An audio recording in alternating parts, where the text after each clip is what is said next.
We welcome you all to this episode of South Asian Environment Dialogue. As you all know, this is a weekly program. We've been doing it for the last 8 months or so for the Climate TV channel Canada, as well as the Plurals India and No TV Bangla, a very, very prominent YouTube channel in Bangladesh.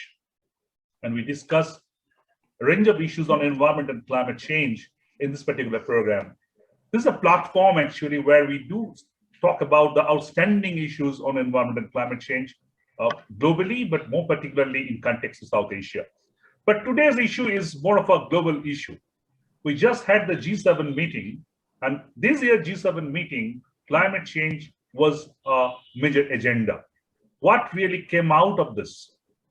G7 climate commitment, are they guilty? With a question mark. So we'll be discussing that whether G7 is actually guilty 7 or not. I have a fabulous panel to talk about these agendas. I have with me Harjeet Singh, a major civil society voice, a climate change expert globally, and senior advisor of Climate Action Network International. Welcome, Harjeet, to the show. Thank you. Great. We have Jennifer Tillman, senior policy advisor, E3G. Welcome, Jennifer, to the program. Thank you for having me. Great, absolutely great. We have Prof.Qazi Kholiquzzaman Ahmed, Chairman, Dhaka School of Economics, University of Dhaka, Bangladesh, a very, very senior pro in South Asia on climate change and related economic issues. Welcome, Kholiquzzaman Sahab, to the program. Thank you very much. Great to have you. I have with me Ulka Kelkar. Ulka is the Director, Climate, World Resources Institute, India. Well, Ulka has been to this program before, and really it's a privilege to have you back again. Welcome, Ulka, to the show. Thank you so much. Great to have you. And finally, very importantly, Eddy Perez. Eddy is the manager, International Climate Diplomacy, Climate Action Network, Canada. And I understand he was following this G7 meeting very, very closely. So really, we really need to hear a lot from Eddy. Welcome, Eddy, to the show. Thank you very much for the invitation. Great. So the table is set now. We can go on rolling. Before I kind of give it over to all of you to start talking, let me give a very, very brief overview of what happened there. G7 meeting, very interestingly, concluded that they kind of reiterated their pledge of $100 billion per year to give to the developing countries in this last G7 meeting. That was interesting because I can remember in the cold night of Copenhagen, 12 years back, Hillary Clinton made the same commitment. And 12 years down the line, we are hearing the reiteration of that commitment. So very interesting, to say the least. So that's one of the commitment. Another commitment is that they will be helping the poorer countries to come out of coal, and they will be investing billions, 2.8 billion to be proper, to ensure that the smaller countries or the not developed countries kind of come out of the coal. So that's another pledge. And they also pledged to keep the global temperature within 1.5 degrees centigrade. Apart from that, UK, Germany, and US, they made commitments of kind of offering millions for the developing countries to counter climate change impacts. They did not know details of that. Maybe you'll be able to throw light on this. But I really would like to kind of end this kind of introduction with what Boris Johnson, the host country, said. He said that we were clear this weekend that action needs to start with us. At the end, great realization. So over to Harjeet. What do you think about the G7? Let's start open-ended. How you see the G7 meeting in context of climate change output? Thank you, Jayanta, for putting things into context. We expected from G7 much more than what G7 delivered, especially at a time when multiple crises have come together. We are not only looking at climate crisis, we are looking at economic crisis, we are looking at a pandemic which has ravaged economy and has taken away so many lives.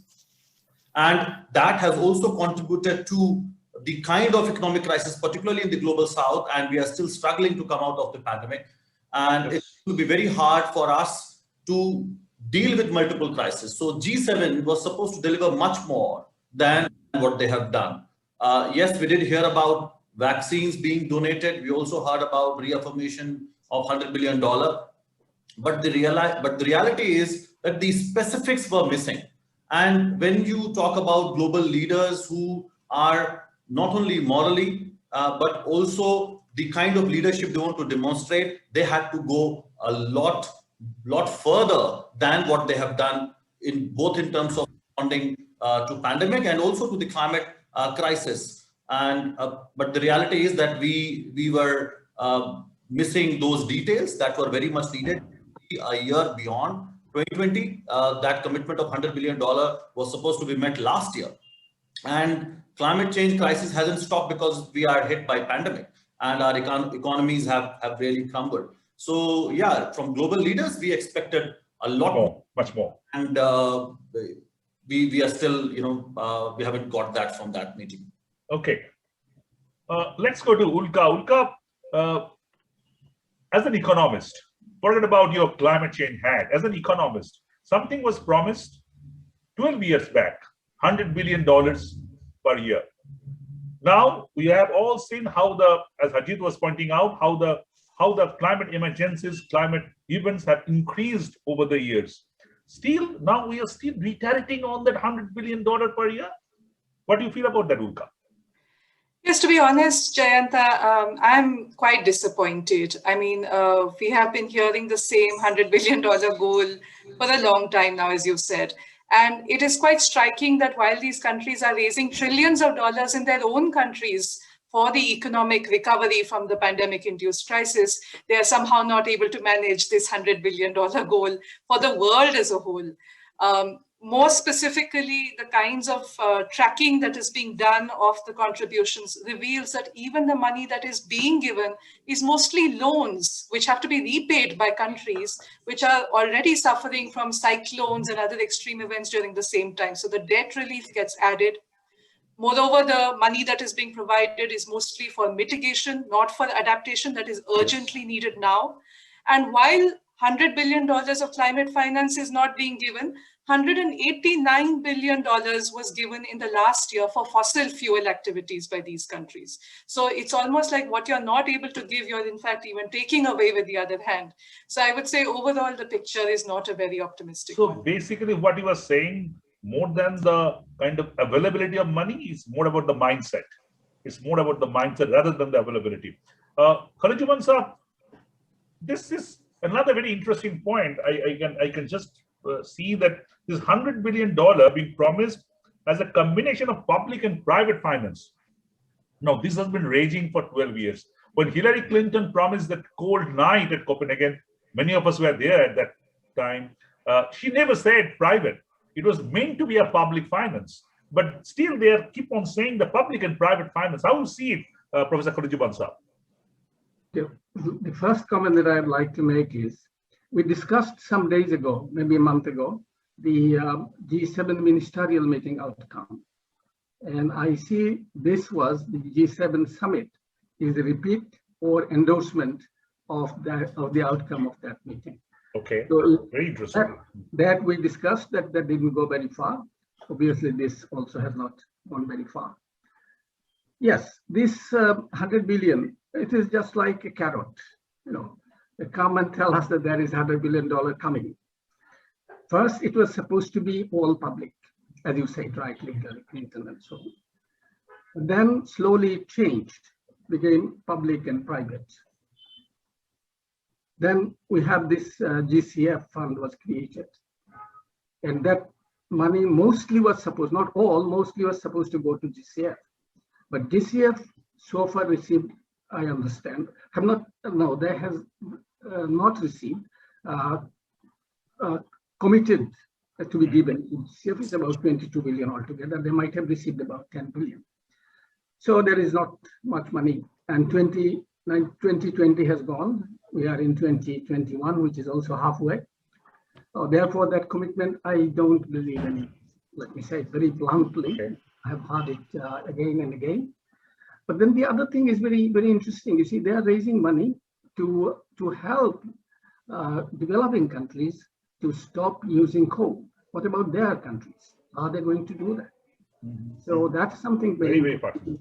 they should be doing it first. They should lead in this context, because in many countries, in the US, I think it's over 30%. So you feel, Kholiquzzaman Sahab, the real intent is missing? What? The real intent is missing for this G7 countries, the developed countries. Real intent to really help out the crisis financially. That's what we understood before. They were coming there to take some steps, concrete steps to go forward. Okay. But in the meeting, that hasn't happened. On the other hand, we have seen that Angela Merkel was going out. She was saying things as an outgoing chancellor. Biden was trying to prove himself and things like that. And Johnson was saying we should do, and they're not doing. Absolutely. I'll come back to understand the perspective of Bangladesh in particular and the developing countries in general to you later. But let's be devil's advocate, Jennifer and Eddy. Jennifer to start with. Jennifer, the developed countries are saying the pandemic is happening. The entire world is absolutely at the knees. So this is not the time when you really can pump in more money. What's your take on that, Jennifer? I'll be very honest, I do think it's slightly nonsense, because we know we're currently at a time where, particularly for developed countries, the access to capital markets is actually quite easy. We're at a time right now where money could be pumped in, not just at home, but also abroad. So really, for me, it's kind of premature austerity politics. Like, this is the time to pump in money. This is the time to really kind of leverage the fact that you can get money cheaply and really use it to support others. And I do think that we're not seeing that happening enough. I think that's the really clear takeaway from the G7. I disagree slightly. I think domestically there is some movement. Is it sufficient to get us to 1.5? Certainly not. But I do think that within the last year, we've seen many in the G7 move at home. But they are not supporting the rest of the world to move in lockstep with them. And that is so short-sighted, because it's exactly like with the pandemic. If we don't vaccinate everyone, we're just going to get more variants. We're all still going to get sick. And if we don't accelerate climate action everywhere in the world, none of us is reaching 1.5. Very, very interesting comparison. Absolutely. Great. I think, Eddy, you have been following it closely. What actually went through? What do you feel the kind of mindset of the G7 leaders? These are basically kind of, are they walking the talk? What are they doing? Yeah. Eddy, what's your point? Yeah, so I definitely agree with what Jenny just said. Maybe I would bring another point. This G7 in particular had a lot of symbolism around it. It was the G7 of Biden, the first Biden G7 summit. And so, after 4 years of the United States blocking any progress on climate in the G7, it is the G7 of the COVID-19. We're responding to multiple crises at the same time. It is also the first leaders summit in person. And you saw many of the pictures of those leaders without masks, when there is, a third wave happening in Africa, in Asia, and in Latin America. You also had a G7 summit with a lot of expectations on some of the topics that you just mentioned. Overall, that's why it is so frustrating that the outcome was not as ambitious as we thought it needed to be. So let me give you some numbers. There were about 469 commitments in the G7 text. Out of those 469, 55 were for climate, biodiversity, and energy, and 17 of those commitments are discrete, and that is what's problematic. Discrete commitments mean that countries are not able, as a G7 group, to collectively meet the level of ambition of what they agreed to do. So, for example, on coal, well, they have good language on coal. The level of ambition at the domestic level differs too much. And so it is not a G7 that tackles the climate emergency. It is a G7 that recognizes that it is an emergency. And so then the question comes from the global south and partners is, are you just going to talk about it, or are you going to tackle it? And why are you asking us to tackle it if you're not even able to come up with the solutions that are needed in your own country to really get us onto a path to close the ambition gap, the finance gap, and the adaptation gap. And that's what I think is the problem of this G7 summit.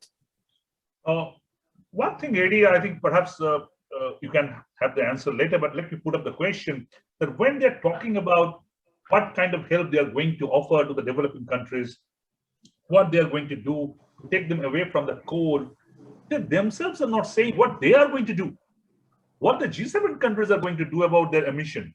They are at the top of the emission table. So maybe I'll take that response from you later, but let's go to Harjeet again. Harjeet, this is very interesting what Kholiquzzaman said, and also kind of referred by Eddy, that we saw the net zero summit, and now we are seeing this. Are you seeing a pattern that US coming back to the global negotiation, climate negotiation after 4 years, now trying to take a central pivotal position? They're kind of rotating and taking the people around them and trying to build up a narrative of support, which is basically far away from what it should have been. Harjeet. No, absolutely. Again, as I said about G7, I would say the same thing about US administration. This time, we expected a lot more from Biden administration. Exactly. Particularly on climate finance, and also increasing their own climate action domestically. Not because it's a changed administration, because the kind of pressure that they are getting from ground up, from the indigenous people's movement, from ordinary citizens, on the kind of pollution that's also happening in the United States. So there is a lot more pressure in on the US administration from their own public than what it used to be several years ago. And the civil society there also reminded the US administration of their global responsibility. Because if you want to be a global leader and you came to G7, to be seen as a global leader, and to be a global leader, you have to, demonstrate the global solidarity as Jenny was talking about. And you also have to show that leadership by taking the fair share of action. And fair share of action means doing that action domestically, but also putting money on the table. And the kind of money that US has offered is not acceptable, because they have not even met their previous Green Fund commitment. So they are really far, far away. And the other thing that, again, Ulka was saying, the $100 billion number is also not a real $100 billion. And I think the world has to recognize, and particularly G7 countries, and I will also connect to the point that you made, the comment that came from Boris. The good thing is they're recognizing that they have to lead. And so it is a moral and both practical necessity for them to lead, not only because they have put maximum carbon into the atmosphere, also because they have huge resources. Being used in reactors multiple times. It's important to note, however, that the uranium mining and enrichment processes do use fossil fuels, and this does produce a lot of CO2. But when we and then you need to have a fair share of action from each of countries and governments, and as well as corporations and other players. So basically, Ulka, if we take forward this discussion, what it is meant for the developing and the emerging economies. This is the position being of the civil society. But what do you feel, say the country like India, a country like South Africa, or Brazil, and even I think the smaller, more vulnerable country like Bangladesh, and also I think the countries like the island countries, what really meant? Did they as institutions expect more from this G7 summit, Ulka? Thanks. So I recall the words of Mary Robinson, the former president of Ireland, who said that the most vulnerable, poorest developing countries are the moral authority at the COP. They are the ones who provide the urgency. They are the ones who provide the credibility. So I think it's very important that we start looking at all of these issues from their perspective rather than from the perspective of the richest countries, which is what the G7 group is, the group of the 7 richest countries in the world, the most advanced economies. I think on the one hand, they provided a very clear, big signal, which is that they will commit to net zero by 2050 and halving their emissions by 2030. I think that's a very important, big signal for all the countries of the world. It is some reassurance to the most vulnerable countries, and it is a clear indicator to the emerging economies like ours, India, Brazil, South Africa, that we also need to follow on the same path. The second big signal, I would say, was looking at biodiversity and climate change together. I think this is not a small development. We know for many years biodiversity was second behind climate change, and for countries like ours, species extinction, soil fertility, all forest depletion, all of these are very important issues. So I think it's very important that this has been put front and center by the G7 communique. However, if you look at, again, at the hard numbers, it leaves much to be desired. The US is 4 or 5 times the size of Germany, but its climate finance announcement at this summit was a fraction of the German announcement. UK has cut its ODA as of last year and doesn't seem to be showing immediate signs of resuming that.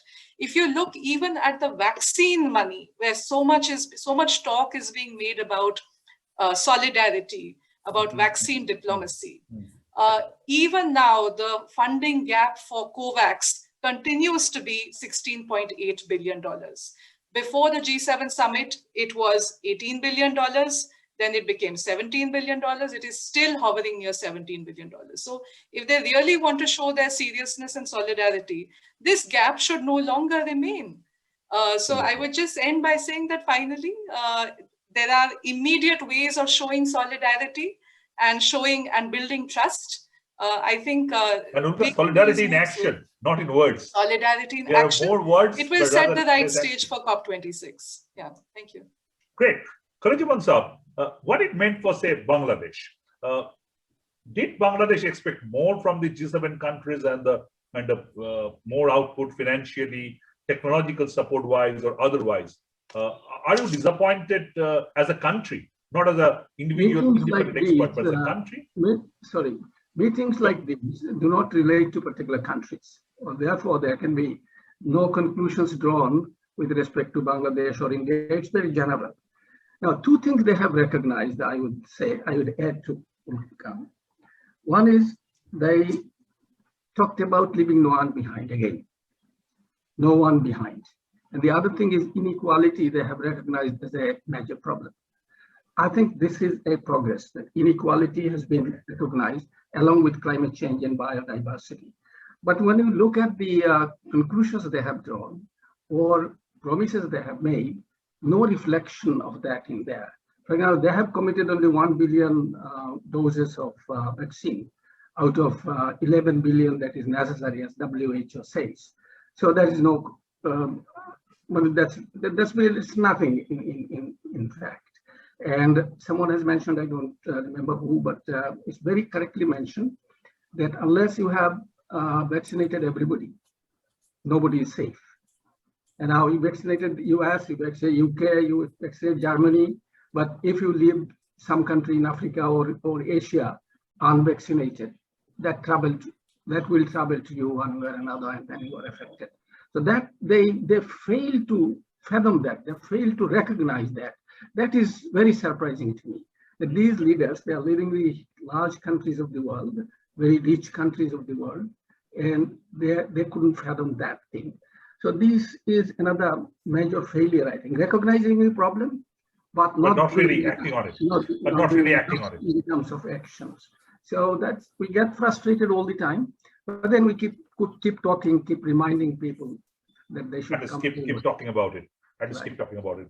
Jennifer, it's a very interesting thing Professor Kholiquzzaman Saab said, that they're talking about the problem, but they're not acting on them. What do you feel about it, Jennifer? Why this gap? You talk something, but you don't do about it. What is the mindset? honestly, if I could tell you, like, at least then we could try to change it, couldn't we? Because it just makes so much sense to act, and yet they don't. I do think that it's an excuse. It sounds like an excuse because it is an excuse, but the excuse that we hear, I'm based in Germany, I work a lot across Europe. The excuse that we hear is just kind of domestic political economy. And to be fair, Germany did up its climate commitment again. It wasn't the full doubling that we wanted, but I think Germany is up there when it comes to climate finance. What frustrates me is that that then Merkel doesn't turn around and point at Biden and say, why am I paying more than you in climate finance? Where are you? It's the unwillingness of anybody to step up and grip the issue and grip the donor coordination and actually make the rounds and say, this is what solidarity looks like. I've done it, you better do it too. And I think that's the role that Merkel could fill quite beautifully because she's an outgoing elder stateswoman. This is her last chance. She's always been a champion of multilateralism. She could do this. But the one thing that I would like to say is it's not over yet. So the summit is over, but the chance to change things is not. And the big piece that I'd point to here is obviously the UN General Assembly. Like, this is really the moment where a lot of these countries need to come back and do better. And I think there is some potential for them to do that. It's currently not going to be enough to meet the actual challenge, but there are some things that come really clearly to mind.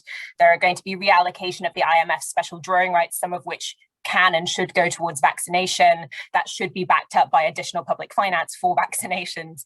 That is definitely a moment when France, Italy, the US could come back with more climate finance. And then there's this whole question of, one, the G7 is committed to phase out of coal. They really need to be phasing them out of some other fossil fuels as well. I think Ulka mentioned exactly how much it was. 189 billion. Now, if you put that towards some clean energy infrastructure, that would start looking a lot nicer, or towards adaptation, that would start looking a lot nicer. Nobody except Japan really made a commitment around adaptation finance. That's a huge waste. And the G7 announced this mysterious Build Back Better for the World facility, but failed to mention how they're going to finance it. So I think if they turn, like, between now and the UN General Assembly, if they can turn that in cooperation with countries like India, like South Africa, into a really concrete, like, this is the financing instrument, you have the projects, we'll find the money. That could start making a real difference in actually accelerating the shift away from things like coal and investment in clean energy infrastructure. We know we already have something like an 850 billion clean energy infrastructure gap. That gap really needs to be filled if we're actually going to start moving everybody.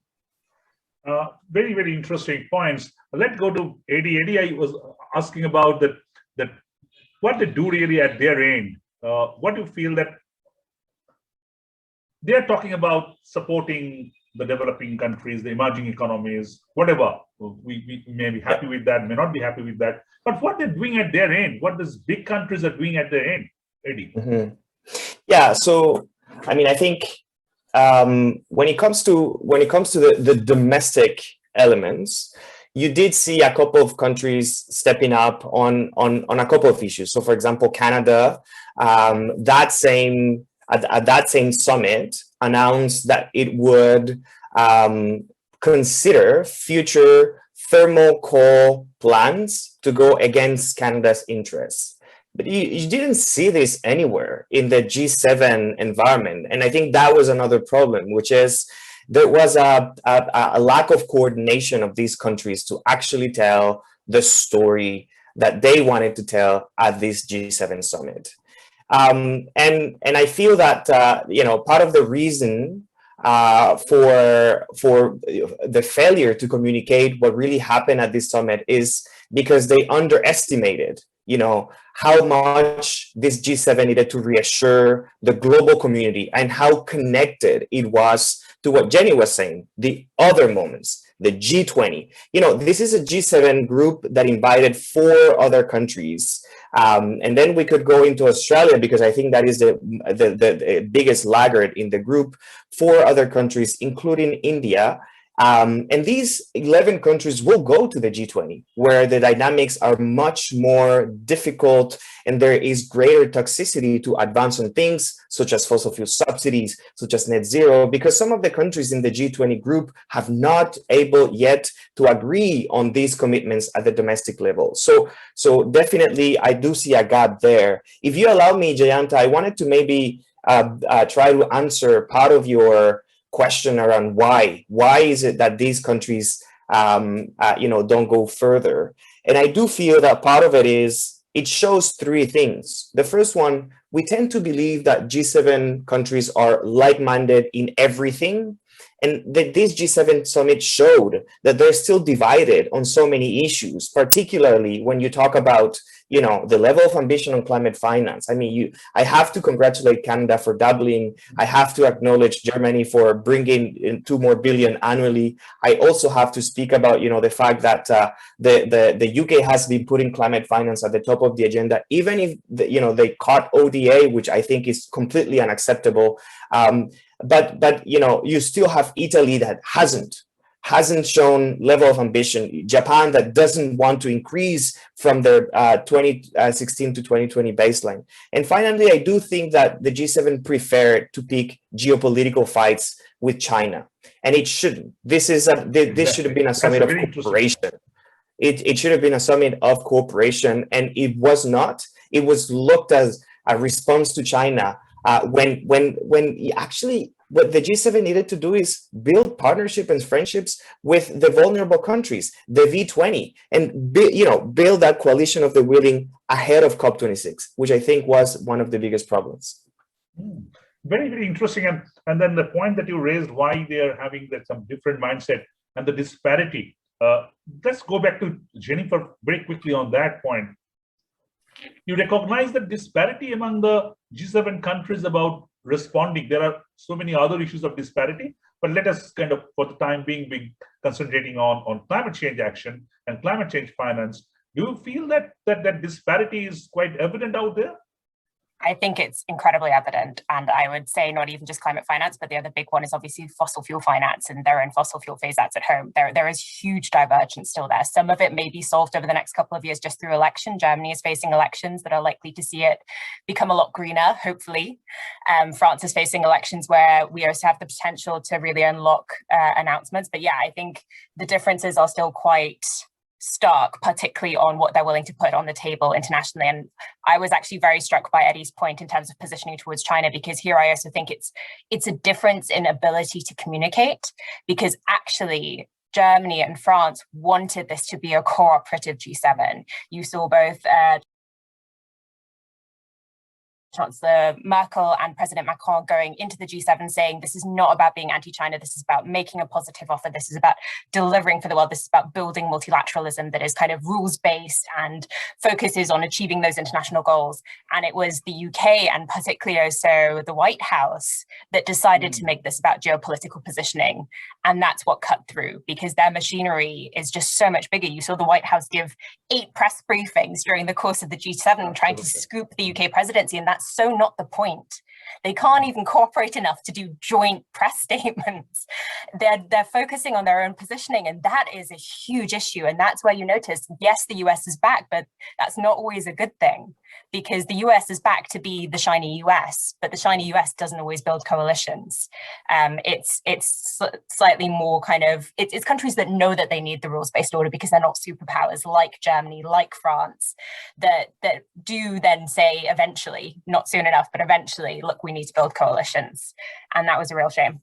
Okay. Harjeet, very interesting. I think first, before I have another question, but very quickly coming into my mind, do you feel that Biden is leveraging on the honeymoon that the US has come back to the global negotiation? We are so happy and agaga over that. So they are using that leverage, that honeymoon leverage? I think Biden is playing both ways. On one hand, to reinstall US as a leader, but at the same time, he's still playing to the domestic politics. Be it China, be it not giving away as much climate finance as it should, because if you compare with what was being talked about during elections, the figures from coming from various other contenders was about even $200 billion that should have gone to the global south. So Biden knows the fair share of the US when it comes to climate finance, but he's not really moving forward on that. So I think he, as I said, he's playing both ways. On one side, showing that leadership, but not really demonstrating with real action. And same with the domestic politics. I think exactly as both Eddy and Jenny were saying, while they are there is no united stand. There's still playing geopolitics and keeping their domestic politics and citizens in mind than going beyond that and playing a role of a global leader. I think that is absolutely missing. So they're still being kind of dragged into the loop, kind of a country-wise interest rather than going global on that. But another quick supplementary question, Harjeet, is that do you feel consistency among the Net Zero Summit output and this G7 output, or do you feel they are not really that amount of consistent? Well, the underlying message is there. Of course, we have a problem with the term net zero because the way net zero has not been described, it has been left absolutely to your imagination.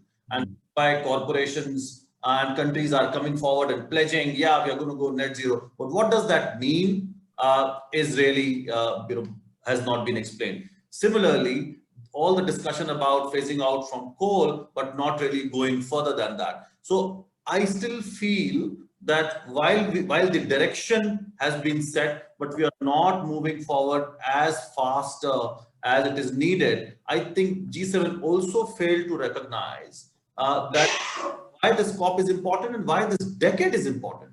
All scientific analysis are pointing to say these 10 years, now in fact 9 years, if you don't act, I think we are going to be really crossing that tipping point, which is going to be devastating for the entire world, particularly developing and vulnerable nations. So I think that realization is not there, and we actually did not feel that sense of urgency at G7 and the net zero summit that we are, or net zero COP that we are talking about. So the sense of urgency and the level of action that is needed is actually missing. Ulka, you also agree with Harjeet that that sense of urgency is not dawning with the big countries, the developed countries, be it net zero, be it G7. They're still playing politics with that. Do you kind of subscribe to that view? I differ a little bit from that simply because I'm encouraged by some of the recent announcements. So, for example, 2 weeks ago, the Asian Development Bank in its annual strategy said, we're not going to finance coal anymore. Just this week, the World Bank has a new climate change policy and saying the same thing. And even Japan, one of the last remaining funders of coal projects, did join the G7 communique and said we will not fund coal internationally. So I would say some movements are there. For countries like India, however, the path to net zero or this path to urgent climate action depends upon things which have not even been built yet, right? So the International Energy Agency, for example, in its forecast says that the bulk of India's emissions in 20 years will come from buildings, infrastructure, transport, power plants that do not currently exist. Now, where is the funding for these infrastructure going to come from? Will they be brown or will they be low carbon green infrastructure? Now there, the writing is on the wall. Funding for brown, fossil fuel, dirty, polluting infrastructure is drying up. Opportunities like this Build Back Better world that the US announced are promising. They're potential opportunities. Of course, there's a big question mark as to how much number there is. Of course, I completely agree with Eddy and others that it has been the anti-China sentiment that has motivated this.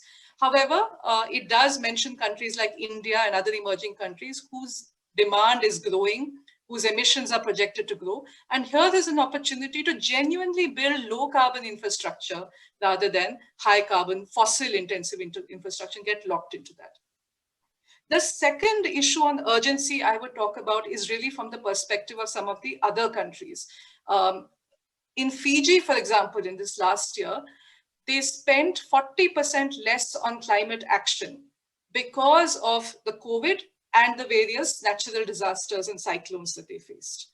In Indonesia, they spent 20% less because of these joint sort of crises.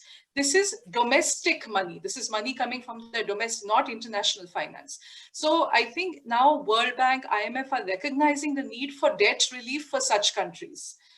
So there again, I think there is some movement towards recognizing the urgency of adaptation action and the urgent need to build resilience now This is not something that can wait for the next, net zero by 2050 kind of announcement. So I would say it's a little bit of a mixed kind of thing for me. There is some recognition, but much more needs But to be also done. there are some negativities also about it. Some positives, some negatives. Okay. As two panelists raised this China point, I really would go to others to have a quick view on that. To start with Kholiquzzaman sir, really you feel that China becoming a factor? Let me expand the question a bit. Not only China, do you feel that the global politics, the global south, global north, and beyond climate change, are they really critically influencing the climate politics? Yes, but domestic politics is influencing it even more. Okay. I was coordinating lead author of IPCC third and fourth assessments when we were writing the summary for policymakers. Yes. Even among the scientists, I noticed the domestic politics coming through. So this is domestic politics more, but international posturing, they could have minimized. China is there, China you can deal with in another summit or something, but this was a summit for climate change. This was a summit for economics, and this was a summit for building back better from pandemic. So in that context, they could have kept it away a bit and focused on the issues. But you see, interestingly, they have talked about best science they will use. But what they're doing has very little to do with science. Science tells us that we don't have much time to waste before we act. So there are all kinds of contradictions.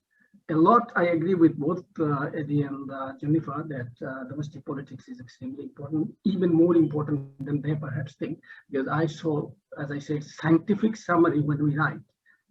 There is some domestic politics. Yes, science being ignored and science not being taken, given the due importance. Science we talk about, but when we come to act, we don't. We forget it. So that's the way. Absolutely. I'll be having a final question with all of you about this implication on the next COP. But before that, very quickly to first Jennifer, very quickly, and also again to Perez on that, the China factor. Do you feel that larger, wider global politics, global north, global south, including China factor, is influencing the climate change negotiation? I think it definitely is, but I think the thing is, it can go both ways. So geopolitical competition like that can drive a race to the top. That's just sadly not currently what we're seeing, because we're seeing rhetorics to the top. We're seeing kind of the rhetoric of claiming to be climate leaders, but not necessarily the action race to the top, which is they're frustrating. And in that, I think it's not just about what US shows up, it's also about what China shows up. We can't forget that though, of course, the G7 has historic responsibility, China in and of itself can make or break 1.5. They have literally 50% of the world's current coal infrastructure. They're continuing to build it at home. They're continuing, though decreasing their international finance. They are now the last international coal financier standing. So it's as much about what G7 shows up as it is about what China shows up. So it could go both ways. It can go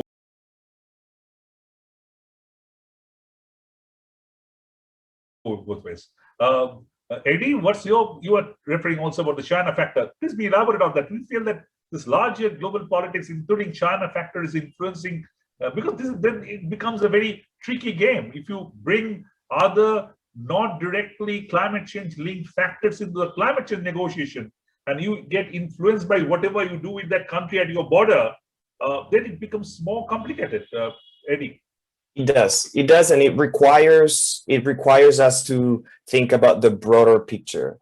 I go back to my point about cooperation. It is not just about climate, it's also about biodiversity. It's also about energy security. It is also about multilateralism. I mean, I think part of the reason why this G7 was so important is because, these countries have things in common. They have all committed to net zero. They're all contributor countries on climate finance. They all have historic responsibilities. And so the fact that we're seeing geopolitical fights get on top of what they actually needed to agree on to set the way forward, it's telling. And I think part of the way forward is to try to make sure that at the G20, these geopolitical fights don't impact the final outcome. And it is worrying because simply you're going to see not only China speaking loud about some of these priorities and their geopolitical priorities, but you also have other big countries, Saudi Arabia, you have Brazil, and you have other nations that are not in the same level of ambition when it comes to things that, you know, as I agree with Harjeet, net zero is complicated, but Saudi Arabia does not even recognize net zero as of yet. And so we're still, it is broader geopolitical dynamics, but it's also level of ambition and coalition building. And both these three things, I think from a G7 perspective, it was not, you know, I think they underestimated the power that they had when it comes to setting their way forward. In fact, Eddy, I always feel that actually from Copenhagen, we really started the real global negotiation. Before that, these larger, wider factors were not considered. When Kyoto was signed by the developed countries, they never understood what they are actually signing. But actually on Copenhagen, on that dreadful night, the big countries understood the implication of climate change on their politics, on the geopolitics, on the economics. So the real negotiation actually started from Kyoto. I always felt that it really started from, at Copenhagen. Harjeet, on China, and also take India into that, because we always see that India and China being pushed by these developed countries on the emission factor. So you feel that G7 and this net zero and everything is kind of a bit of a hide and seek game and playing a game with that India-China factor, Harjeet? Lately, what I have observed that India and China have been de-hyphenated. Otherwise, initially, it's always India-China together. But exactly. The de-hyphenation has happened because of the targets that India has put forward, and it is trying hard to achieve. And India's talk much more about practicality in terms of climate. Or sorry to interrupt, Harjeet. Or is it for the fact that you need to pinpoint at China, so it is better to take India out of the equation? Well, yeah, I mean, that geopolitics is always there. But then when it comes to climate action, the way India is trying to demonstrate certain things and the kind of poverty it has. So while this pressure remains on India to update and upgrade its targets upwards, but at the same time there is also a realization that India has a huge development deficit. I think that realization is now much more than what it was a couple of years ago, and the kind of disasters India is facing, as Ulka was saying, huge need for adaptation for developing countries, including India. So I think that has happened, but overall that politics still remains, and I agree with the points that have been made across the board by Jenny, Eddy, Ulka, and Qazi Saab. I think we have to now really talk about cooperation. I'll go back to my point. When you are facing a global crisis, a global emergency, we have to really go beyond geopolitics. We have to have a coordinated global response that's full of solidarity. And if you want to be a global leader, we have to put issues on the table than playing game around. Still stuck with that political economy. In fact, I asked you that question, Harjeet, because you may definitely remember that during the Madrid conference, China almost became the hero by default, because Europe went back a bit of a shell. US was out of it. India was not really in that game in that way. So China by default kind of was touted as the country which was working on climate change. So now whole geopolitics turned around. Now China being pushed back. So I was just wondering what pandemic has to do about it. If pandemic has to do something about it or not. So that's a very interesting question. We'll kind of seek it later. But we have hardly about 5 minutes time. Very quickly to all of you, what implication of this G7 summit on the next COP, the Glasgow COP? Let me start with Kholiquzzaman Saab. Very briefly, Kholiquzzaman Saab, what do you feel about the implication on the next COP? As we have discussed, some of the key issues have been recognized. I think that is a plus. Okay. But for commitments, it's short. So therefore, we may and they may want to build on that. Now, when we are facing an existential threat, we should rise above some of the major ones in may not. The minor ones, politics within the country and across, and build solidarity as has been discussed. And if that doesn't come about in Glasgow, I think I will say, like Gordon Brown, that will be an unforgivable moral failure. He said in the context of vaccination, but I'll generalize it if it does not happen in Glasgow. Okay, Jennifer? Yeah, I really agree. I think the G7 has shown that they want to do more, but that they're not acting enough on it. It leaves a gap. And if that gap isn't filled before COP26, I really struggle to see how we can have an ambitious outcome that accelerates action over the next decade, which we know is what's needed. We're so unlikely currently to close the full gap to that, of emissions or emissions cuts rather needed to reach the 1.5 temperature limit, or to maintain the 1.5 temperature limit over the next decade. And we know we're going to have to agree something that really sees everybody accelerate more out of Glasgow. Glasgow isn't the end game. Glasgow is the launch pad. But currently we're trying to spring on sand. So we're not going to launch, we're going to stumble and fall, and everybody's going to stumble and fall. So I think really we need to see what these countries bring around the UN General Assembly, around the G20, that realistically lets everybody start to launch rather than stumble. Exactly, that everybody starts to push together and cooperate on the agenda rather than an individual country-wise agenda, as Harjeet was also pointing out.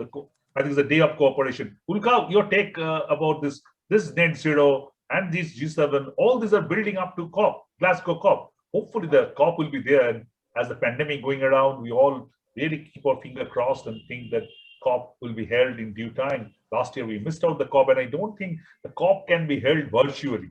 It's such a big event, perhaps it's difficult to do virtually. So we all expect that it will be held as scheduled. So Ulka, your take on that, of what it's building up to COP? Well, the COPs, all these summits don't have a very good track record. So I think the big developments are going to come outside the COP and maybe surprising. So for example, how many of us know in India that Arizona this month had temperatures consistently touching 46 degrees Celsius, and people were moving around? This is the kind of heat we don't even see in India. It's also having wildfires In California, the winter storms in Texas. I think this is going to make a lot of people sit up and pay attention. The second big reason for change is what's happening in the trade markets. You might have noticed an announcement of a minimum tax rate of 15% globally on all corporations, right? This has nothing to do with climate change. Billions of dollars. What is that money going to be used for? Will it be used for green infrastructure, for climate resilience?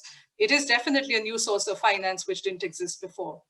Third, and is touching upon the China question a little bit, is that it is leading to things like a border carbon tax or the border carbon adjustment that the EU wants to impose for imports into its own country, right? And to protect its own industry. Now, this is something which is partly motivated by China, but China is producing goods for the rest of the world. So finally, all said and done, net zero becomes important. The UNFCCC, the COP framework becomes important only if we start looking at more than territorial emissions or production-based emissions and start all introspecting about our consumption-based emissions. Do you expect all this to be addressed in the COP? Sorry? Do you expect all this to be addressed in the COP? I don't think so. I don't think so. As I said, the COP, the whole framework is in terms of emissions from where goods are produced, but not where goods are consumed. I think unless we reframe the narrative and take a hard look at our consumption patterns, whether they are the countries of the West or the rich in India, I think finally things will remain basically just juggling things around, shifting things around, an accounting game. Very interesting point. Eddy, what's your take? Yeah. I just kind of take a bit of a extension of what Ulka was referring, that certain issues are not being discussed at COP.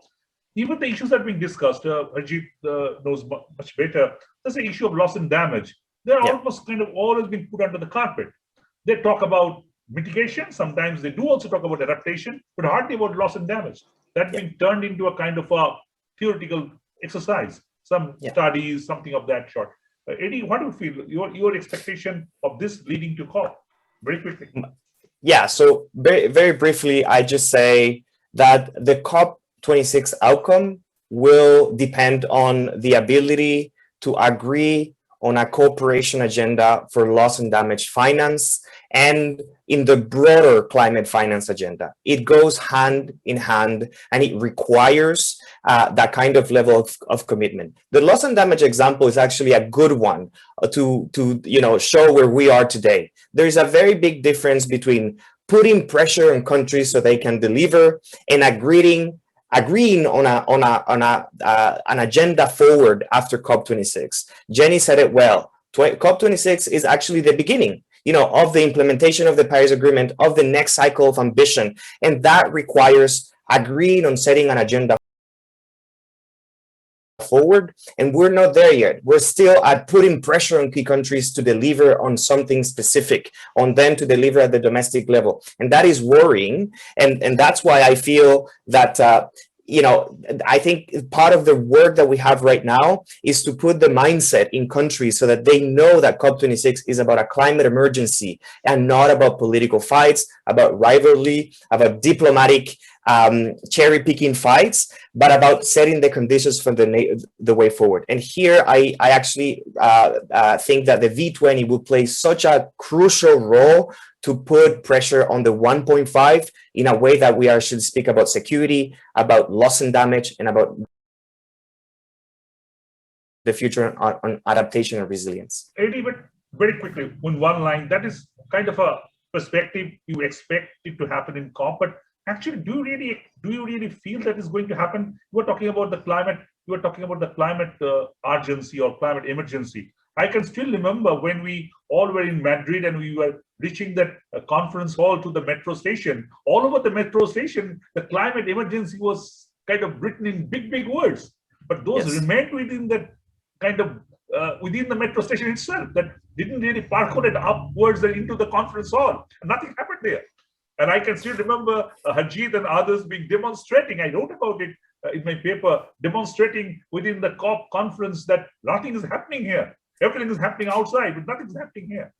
Let me just say one thing right there, and that is that even if there's some countries will bring their own political agendas, the feeling of an emergency will come out of our skin because we're feeling it in our countries with the COVID-19 pandemic.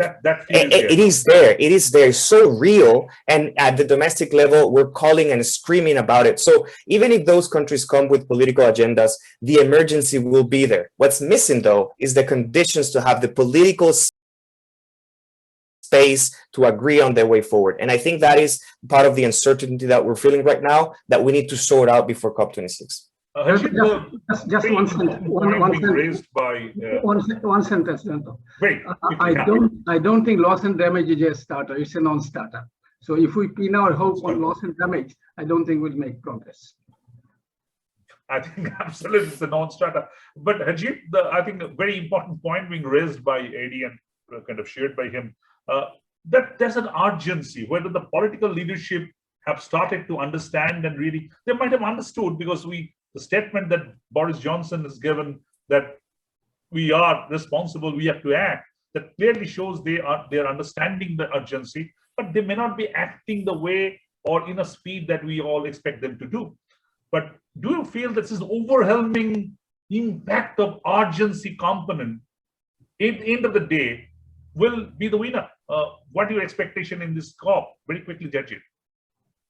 Well, Jayanta, this year is absolutely critical, but let's also understand that not everything happens at the COP.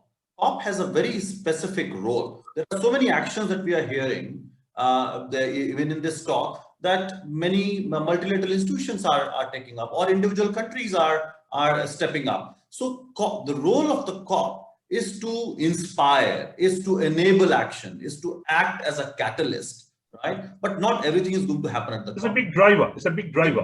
Yeah, so the direction has to be set. And that's why, I would think that we have to look at it holistically. That's where putting loss and damage is actually important, because if that is not there, that means we are talking about solar panels and wind farms and not about people, right? So I don't think that's going to be fair.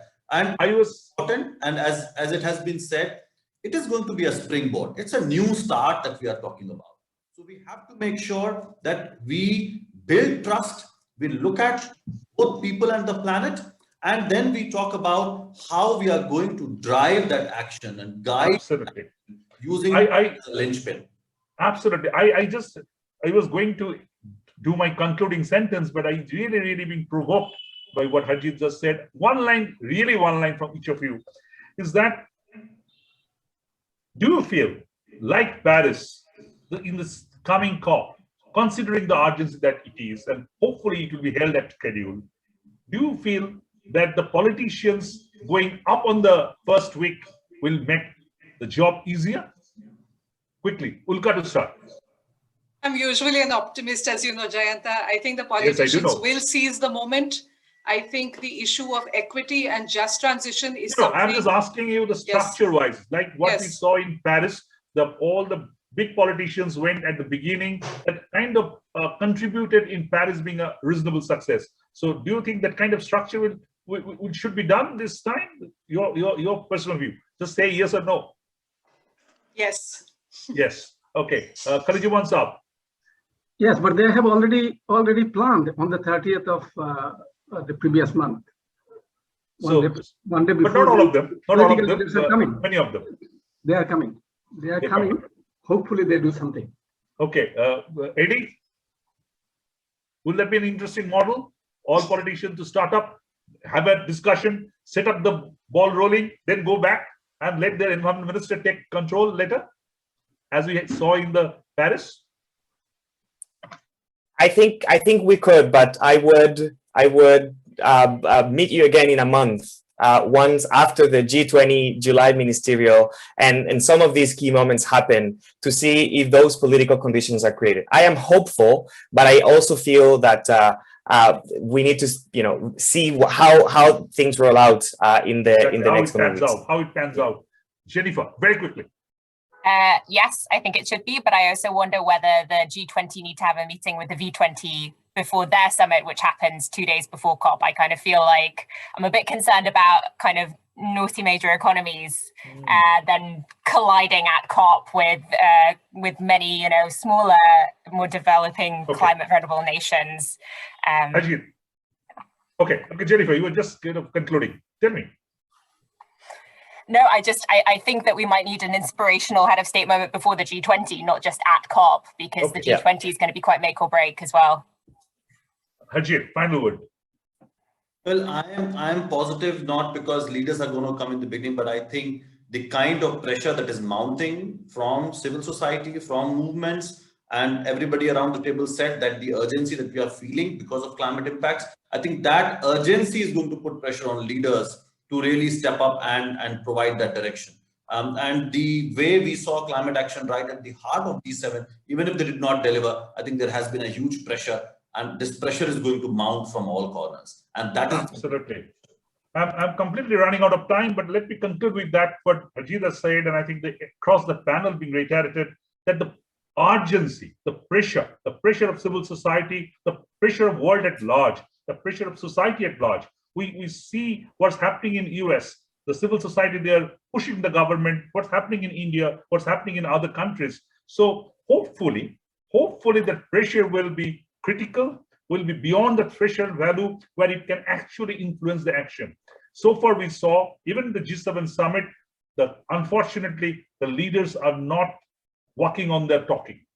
They're not really working on their talks. They have been talking about a lot, but not really working on that. So hopefully in the Glasgow COP, and hopefully it will be held at schedule, we will expect and we'll see the leaders coordinating, cooperating to really act on ground, because the time is running out for this world. Thank you for everybody's time. Thank you, and we conclude here today. Thank you. Thank you, and all the best to all of you. Thank you. Thank you, Jayanta. Thanks, everyone.